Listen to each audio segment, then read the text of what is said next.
ସବୁବେଳେ ଖୁସିରେ ରହିବା ପାଇଁ ହେଲେ ଆଜିର ଏହି ସୁନ୍ଦର ସୁନ୍ଦର କଥା ଗୁଡ଼ିକ ଅନୁଚିନ୍ତା ଗୁଡ଼ିକ ନିହାତି ସମସ୍ତେ ଜାଣି ରଖନ୍ତୁ। ଆସନ୍ତୁ ଆଜି ଆମେ ବଢ଼ିଆ ବଢ଼ିଆ ଅନୁଚିନ୍ତା ଜାଣିବା ଆଉ ଜୀବନରେ ବହୁତ କିଛି ପରିବର୍ତ୍ତନ ଆମେ କରିବା। ଅନୁଚିନ୍ତା ନମ୍ବର 1, ନାରୀମାନେ ସ୍ନାନ ପରେ ନିଜର ଆଙ୍ଗୁଳିରେ ସିନ୍ଦୁର କେବେ ପିନ୍ଧିବା କଥା ନୁହେଁ। କେବଳ ରୂପା କଣ୍ଟା, ଝିଙ୍କ କାଠି କିମ୍ବା ଯଦି ପାରୁଛନ୍ତି ତୁଳସୀ କାଠିକୁ ଶୁଖାଇ ସେହି କାଠିରେ ମଧ୍ୟ ସିନ୍ଦୁର ଆପଣମାନେ ପିନ୍ଧନ୍ତୁ। ଏହାଦ୍ୱାରା ବହୁତ ମଙ୍ଗଳ ଆମର ହୋଇଥାଏ। ଅନୁଚିନ୍ତା ନମ୍ବର 2, ଗଡରେଜର ମୁହଁ ଦକ୍ଷିଣ ଦିଗକୁ କେବେ ବି ରଖନ୍ତୁ ନାହିଁ। ଯଦି ଏପରି ହୁଏ ଘରେ ପ୍ରତ୍ୟେକ ସଦସ୍ୟମାନଙ୍କ ମଧ୍ୟରୁ କାହାର ନା କାହାର ଦେହ ସବୁବେଳେ ଅସୁସ୍ଥ ରହେ ଏବଂ ତା ପଛରେ ସବୁବେଳେ ଟଙ୍କା ଖର୍ଚ୍ଚ ହୋଇଯାଏ। ଭୁଲରେ ବି ଦକ୍ଷିଣ ଦିଗକୁ ମୁହଁ କରିକି ଆଲମିରା କେବେ ବି ରଖିବେ ନାହିଁ। ଏହାଦ୍ୱାରା ଟଙ୍କା ଅତ୍ୟଧିକ ଖର୍ଚ୍ଚ ହୁଏ। ସବୁବେଳେ ଉତ୍ତର ଦିଗକୁ କିମ୍ବା ପୂର୍ବ ଦିଗକୁ ଆଲମିରାର ମୁହଁ ରହିବା ଆବଶ୍ୟକ। ଅନୁଚିନ୍ତା ନମ୍ବର 3, ମଥାରେ ସିନ୍ଦୁର ଲଗାଇଲା ବେଳେ ମୁଣ୍ଡରେ ଓଢ଼ଣି ଟାଣି ଯୋଡ଼ି ହୋଇଥିବା ଠାକୁର ଯେମିତିକି ଶିବ, ପାର୍ବତୀ କିମ୍ବା ଲକ୍ଷ୍ମୀ ନାରାୟଣଙ୍କୁ ସ୍ମରଣ କରି ସିନ୍ଦୁର ନିଶ୍ଚୟ ଲଗାନ୍ତୁ। ଦେଖିବେ ସ୍ୱାମୀ ଏବଂ ସ୍ତ୍ରୀଙ୍କ ମଧ୍ୟରେ ସ୍ନେହ, ଶ୍ରଦ୍ଧା, ବିଶ୍ୱାସ ଏବଂ ଭଲ ପାଇବା ବଢ଼ିବା ସହିତ ସମ୍ପର୍କ ମଧ୍ୟ ମଜବୁତ ସବୁବେଳେ ରହିଥାଏ।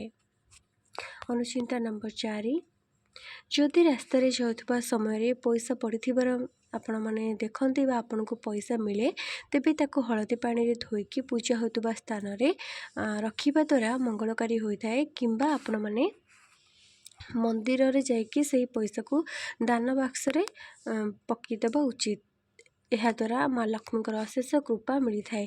କିନ୍ତୁ ସେହି ପଇସାକୁ ନିଜ ପାଖରେ ରଖି କେବେ ବି ଖର୍ଚ୍ଚ କରିବା କଥା ନୁହେଁ। କାରଣ ସେହି ପଇସା ଯାହାର ବି ହୋଇଥିବ, ସେ ସୁଖର ପଇସା କି ଦୁଃଖର ପଇସା, ସେ କେମିତି ଅର୍ଜନ ତାକୁ କରିଥିବେ, ଆପଣ ତା ପାଖରେ ରଖିଲେ ଖର୍ଚ୍ଚ କଲେ ଆପଣଙ୍କ ପାଇଁ ହିଁ ଅସୁବିଧା ଅଟେ।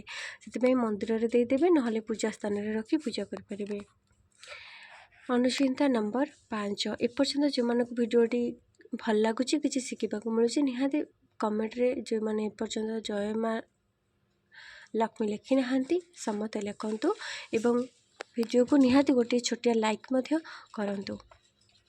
ନିଜର ଠାକୁର ଘର ସଫା ସବୁବେଳେ ରଖନ୍ତୁ। ଠାକୁର ଘରେ ତେଲ ହେଉ, ବାସି ଫୁଲ, ଅନ୍ୟାନ୍ୟ ଅଳିଆ ଆବର୍ଜନା କେବେ ବି ରଖନ୍ତୁ ନାହିଁ। ଏହାଦ୍ୱାରା ଯେତେ ପୂଜା କଲେ ମଧ୍ୟ ତାର ଫଳ କେବେ ବି ପାଇବେ ନାହିଁ। ଛୋଟ ପିଲାମାନେ ଯଦି ବାରମ୍ବାର ଚମକୁଥାନ୍ତି, ଡରି ଯାଉଥାନ୍ତି, ତେବେ ଗାଈର ଲାଞ୍ଜରେ ତାଙ୍କୁ ଝାଡ଼ି ଦେବା ଦ୍ୱାରା କୌଣସି ଅସୁବିଧାର ସମ୍ମୁଖୀନ ସେ ହୋଇନଥାନ୍ତି। ଯେଉଁମାନେ ସ୍ମରଣ ଶକ୍ତି ବଢ଼ାଇବା ପାଇଁ ଚାହୁଁଛନ୍ତି, ସେମାନେ ପ୍ରାୟ ସମୟରେ ବରଗଛ ଆଉ ଅଶ୍ୱତ୍ଥ ଗଛ ଏକାଠି ଥିବା ସ୍ଥାନରେ ପ୍ରତ୍ୟେକ ଦିନ 20 ମିନିଟ୍ ବସିଲେ ସ୍ମରଣ ଶକ୍ତି ବୃଦ୍ଧି ହୋଇଥାଏ। ଏହାର ଏକ ପଜିଟିଭ୍ ଏନର୍ଜି ଥାଏ, ଯାହାଦ୍ୱାରା ଆମର ସ୍ମରଣ ଶକ୍ତିକୁ ବୃଦ୍ଧି କରିବାରେ ସାହାଯ୍ୟ କରେ। ଘରେ ଖାଦ୍ୟ ଖାଇବା ପୂର୍ବରୁ ଗାଈ କିମ୍ବା କୁକୁରଙ୍କ ପାଇଁ ନିଜେ ନ ଖାଇ ନିଜ ଖାଦ୍ୟରୁ ପ୍ରଥମେ ରଖିବା ଉଚିତ। ଏହା ଅତ୍ୟନ୍ତ ଶୁଭ ହୋଇଥାଏ ଏବଂ ଘରେ କେବେ ବି ଆର୍ଥିକ ସମସ୍ୟାର ସମ୍ମୁଖୀନ ହେବାକୁ ପଡ଼ିନଥାଏ। ଯେଉଁମାନେ ଶୀଘ୍ର ଚାହୁଁଛନ୍ତି ଆମ ଘରେ ଧନ ବଢ଼ୁ ବୋଲି, ପ୍ରତ୍ୟେକ ଦିନ ଗାଈଙ୍କୁ ନିଜ ଖାଇବାରୁ ପ୍ରଥମ ଖାଇବା ଗାଈଙ୍କୁ ଖାଇବାକୁ ଦିଅନ୍ତୁ। ଏହାଦ୍ୱାରା ଘରେ ଶୀଘ୍ର ଧନ ବୃଦ୍ଧି ହେବ। ଘରେ ପଇସା ରଖୁଥିବା ସ୍ଥାନରେ 9ଟି କଉଡ଼ି ରଖିବା ସହିତ ଗୋଟିଏ ତମ୍ବା ପଇସା ରଖିଲେ ଘରେ ଆର୍ଥିକ ସ୍ଥିତିରେ ଉନ୍ନତି ଆସିଥାଏ। ଯଦି ଆପଣ ଘର ତିଆରି କରୁଛନ୍ତି, ତେବେ ଘର ତିଆରି କରିବା ପୂର୍ବରୁ ସେହି ସ୍ଥାନରେ 15 ଦିନ ପର୍ଯ୍ୟନ୍ତ ଗାଈକୁ ରଖି ସେଠି ଖାଇବାକୁ ଦିଅନ୍ତୁ। ଏମିତି କଲେ ସେହି ସ୍ଥାନଟି ପବିତ୍ର ହୋଇଥାଏ ଏବଂ ସେହି ଜାଗାର ଅଶୁଭ ଶକ୍ତି ସବୁ ଦୂର ହୋଇଥାଏ। ଦୁନିଆରେ ଦାନ ହେଉଛି ସବୁଠାରୁ ଗୁରୁତ୍ୱପୂର୍ଣ୍ଣ। ଦାନ ଦେବା ଦ୍ୱାରା ବହୁତ ପୁଣ୍ୟ ମିଳିଥାଏ। ଆସନ୍ତୁ ଜାଣିବା 6ଟି ସବୁଠାରୁ ଗୁରୁତ୍ୱପୂର୍ଣ୍ଣ ଦାନ କ'ଣ ରହିଛି। ଅନ୍ନଦାନ, କନ୍ୟାଦାନ, ଗୋଦାନ, ବିଦ୍ୟାଦାନ ଏବଂ ଭୂମିଦାନ ଆଉ ରକ୍ତଦାନ। ଏହି 6ଟି ଦାନ ସମସ୍ତଙ୍କୁ କରିବା ଉଚିତ ଏବଂ ଯଦି ସକ୍ଷମ ଅନୁସାରେ ଏସବୁ ହେଉଛି ପୁଣ୍ୟ, ଆମର ଅନେକ ପୁଣ୍ୟ ଅର୍ଜନ ହୋଇଥାଏ। ସବୁଠାରୁ ଶ୍ରେଷ୍ଠ ହେଉଛି ଅନ୍ନଦାନ। ଶିବ, ପାର୍ବତୀ, ରାମ, ସୀତା ଏବଂ ରାଧାକୃଷ୍ଣ ଏହିପରି ଯୋଡ଼ି ଠାକୁରଙ୍କ ଫଟୋ ଘରେ ରଖି ପୂଜା ଅର୍ଚ୍ଚନା କରିବା ଘରର ମଙ୍ଗଳ ହେବା ସହିତ ଉନ୍ନତି ମଧ୍ୟ ହୋଇଥାଏ। ଘରେ ଯଦି କୌଣସି ଲୋକ ବାରମ୍ବାର ରୋଗାଗ୍ରସ୍ତ ହେଉଛନ୍ତି, ସବୁବେଳେ ବିମାର ହେଉଛି, ତାହେଲେ ମହାମୃତ୍ୟୁଞ୍ଜୟ ମନ୍ତ୍ରକୁ ଜପ କଲେ ଏବଂ ଶିବଲିଙ୍ଗରେ କଞ୍ଚା କ୍ଷୀର ଅର୍ପଣ କଲେ ସମସ୍ତ ରୋଗ ଶୀଘ୍ର ଦୂର ହୋଇଥାଏ। घरे ठाकुर पूजा करने समय केबे भी चलुवा दीप आ कलश एकाठी रखा कथा नुहे। एगुड़िक अलग अलग रखा शुभप्रद होता है। अर्थात पानी आउ निया केबे भी एकाठी रहा कथा नुहे। से कलश को आउ दीप को अलग अलग स्थान में रखता। जो घरे सकाळ आ संध्यार धूप दीप देकी झुणा देकी घरे आलती कराए पूजा कराए से घरे माता लक्ष्मी सर्वदा बास करती। घर को खराब शक्ति केबे भी आसी न थांती। जो लोक मैंने बाहर आसी जोता चप्पल कि मोजा सब एठी सेठी पकई दियंती आउ तांकर एपरि जदि खराब अभ्यास थाए से शत्रु बुद्धि होता है। घर अमंगल होता है। प्रत्येक अमावास्या दिन घर भल भाव सफा करने उचित। ता सहित घर समस्त अलिया आवर्जना बाहर फोपाड़ी देवा उचित। यह द्वारा घर नकारात्मक शक्ति दूर होता है। जो घरे टिके टिके कथार महिला माने क्रोधित होती रागी जाती कि जो घरे महिला माने खुशी केबे भी रही न था सबु बेले सबु कथार असुविधा रुहे सेठारे माता लक्ष्मी कृपा केबे भी प्राप्त हो न थाए। सबु बेले महिला मानक शांत स्वभाव सरल स्वभाव रहिबा उचित। जो माने सिंदूर को मथारे चुट्टी तले लुचाई दियंती यह स्वामी प्रति अवमानना होता है। तेणु सिंदूर को लुचाइबा उचित नुहे। जदि आपण विवाहित तेणु सिंदूर को लुचाइबार कौनसी भी मतलब न थाए।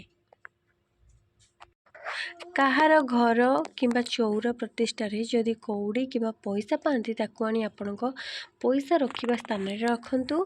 यह आपण को आहुरी धनी करिथाए। बरर अजुग्म वर्ष एवं कन्यार जुग्म वर्ष होइतिबा समय विवाह कले नवदंपतिकर मंगल होता है। जो घरे बिलेई बारंबार प्रवेश करिथांती किंबा बिलेई बारंबार कली कजिया करती तेबे अशुभ होगा सहित धनर आगमन मध्य होई न थाए। गृहर दक्षिण पार्श्व तुलसी चौरा निश्चय रखंतु एवं बाहर को जीवा समय तुलसी मूलर माटी निज मथारे लगांतु। यह द्वारा आमको एक एनर्जी मिले आ शुभ एनर्जी मिले जहाँ द्वारा कि आमे जेकोसी काम करने को जाउछंती सेतिपई आमको प्रोत्साहन मिले एवं से कामटी सफल होबारे आमको यह साहाय्य करे। तो जो आड़े भी जाउछंती बाहर को तुलसी मूलर माटी निहाती मथारे लगे जातु किंबा चंदन निहाती मथारे लगे कि बाहर को जीवा उचित। बिछा को केबे मारिबे नहीं। यात्रा समय जदि बिछा देखती अनेक शुभ हुए। जदि घरे बिछा देखती तेबे 8 दिन मध्य मनस्कामना पूरण होता है। राति पिता दही शाग यह खाइबेनी कि पैड़ पानी राति पीबे नहीं। यह स्वास्थ्य खराब अटे। छोट पिला बिछଣା तले लुहा एवं कला टीका निश्चय रखंतु। यह द्वारा पिला ऊपर खराब शक्तिर प्रभाव केबे पड़िबो नहीं। जो पिला माने डरुछंती चमकुछंती खराब शक्ति सबु बेले घर प्रभाव रोची पिला प्रति तो एमिति आपण माने निहाती करंतु। नारी ऋतुमती हेबार चतुर्थ दिन षष्ठ दिन अष्टम दिन दशम दिन एवं 12 दिन जदि गर्भ रुहे तेबे पुत्र संतान जात होता है। घरे डाइनिंग टेबल उपरे सबु बेले किछि ना किछि खाद्य रखिबा उचित। यह रखिबा द्वारा घरर मंगल हुए खाद्यर केबे अभाव होई न थाए। डाइनिंग टेबल सबु बेले खाली कर रखंतु नहीं। फल हो किछि ना किछि डाइनिंग टेबल उपरे खाइबा निहाती रखंतु।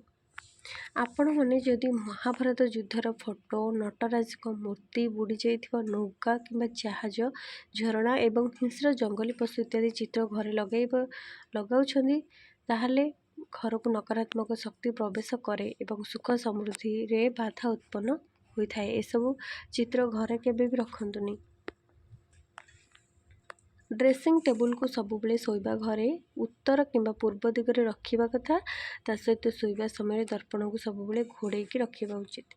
घर पाखरे कंटा जातीय गछ यथा बरकोली लेंबू एवं कमला इत्यादि कंटा जातीय गछ रहिले अशुभ हुए। कंटा जातीय गछ घरे केबे भी रखंतु नहीं। गृह अईठा बासन राति पकाई रखिले लक्ष्मी छड़ा दोष लगी थाए। या द्वारा घरर अमंगल होता है। अईठा बासन राति केबे रखंतु नहीं। जदि माजी पारना टे पिछुड़े रखी दिंतु कि अईठा सेमती सुखी थी सका को यह भल नुहे। निजर स्त्री माँ झील बा कौन नारी को अपमानित करने कि कष्ट देवा द्वारा लक्ष्मी छड़ा दोष लगी थाए। कारण एमाने होउछंती माँ लक्ष्मीकर प्रतीक। ଠାକୁରଙ୍କୁ ପୂଜା କରିବା ସମୟରେ ଯଦି ଠାକୁରଙ୍କର ମସ୍ତକରୁ ଫୁଲଟିଏ ଖସେ ତ ଏହାର ମାନେ କି ଭଗବାନ ଆପଣଙ୍କ ଉପରେ ବହୁତ ପ୍ରସନ୍ନ ଅଛନ୍ତି ଏବଂ ଆପଣଙ୍କର ମନସ୍କାମନା ଶୀଘ୍ର ପୂରଣ ହୋଇଯିବ, ଅର୍ଥାତ୍ ଆପଣଙ୍କ ପୂଜାରେ ଭଗବାନ ନିଶ୍ଚିନ୍ତ ସନ୍ତୁଷ୍ଟ ଅଛନ୍ତି। ଯଦି ଆପଣଙ୍କ ଘର ଦ୍ୱାର ମୁହଁରେ ଗାଈ ଆସି ଗର୍ଜନ କରୁଥାଏ, ବୋବଉଥାଏ, ହମ୍ବା ରଡ଼ି କରୁଥାଏ, ଏହାର ମାନେ ଘରକୁ ସୁଖ ସମୃଦ୍ଧି ଆସିବାର ସଂକେତ ଏହା ଦେଇଥାଏ। ସେହି ସମୟରେ ଗାଈକୁ କିଛି ଖାଇବାକୁ ଦିଅନ୍ତୁ, କିଛି ନହେଲେ ରୁଟି କିମ୍ବା କଦଳୀ ମଧ୍ୟ ଖାଇବାକୁ ଦେବେ, କିଛି ନଥିଲେ ବି କଦଳୀ ଚୋପା ମଧ୍ୟ ଖାଇବାକୁ ଦେଇପାରିବେ। ଦେଖିବେ ଏହା ଘରର ମଙ୍ଗଳ ହେବ, କିନ୍ତୁ ସେମିତି ଛାଡ଼ିବେ ନାହିଁ। ଗାଈ ଯଦି ଆସିଛନ୍ତି ତାକୁ ନିହାତି ଖାଇବାକୁ ଦେଇକି ଛାଡ଼ିବେ। ଆପଣଙ୍କ ଘର ପାଖରେ ଯଦି ବେଲଗଛ ଉଠିଥାଏ, ଏହାର ମାନେ ମହାଦେବଙ୍କ ଅଶେଷ କୃପା ଆପଣଙ୍କ ଉପରେ ରହିଅଛି। ଆଜିର ଏହି ସୁନ୍ଦର ସୁନ୍ଦର ଅନୁଚିନ୍ତା ଗୁଡ଼ିକ ଆଜି ପାଇଁ ସରିଯାଇଛି।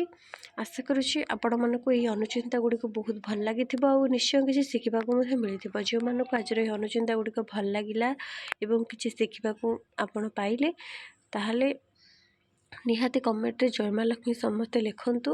ଶେଷ ପର୍ଯ୍ୟନ୍ତ ଭିଡ଼ିଓଟି ଦେଖିଥିବାରୁ ଆପଣମାନଙ୍କୁ ଅଶେଷ ଅଶେଷ ଧନ୍ୟବାଦ। ଭିଡ଼ିଓଟି କିପରି ଲାଗିଲା କମେଣ୍ଟ କରି ଜଣାନ୍ତୁ। ଆଉ ଏମିତି ଶିକ୍ଷଣୀୟ ଭିଡ଼ିଓ ଯେଉଁମାନେ ବି ଦେଖିବାକୁ ଚାହୁଁଛନ୍ତି ପ୍ରତ୍ୟେକ ଦିନ, ଆମ ଚ୍ୟାନେଲକୁ ନିଶ୍ଚୟ ସବସ୍କ୍ରାଇବ୍ କରିଦିଅନ୍ତୁ। ଆଜି ପାଇଁ ଏତିକି ରହିଲି। ଜୟ ଜଗନ୍ନାଥ, ଧନ୍ୟବାଦ।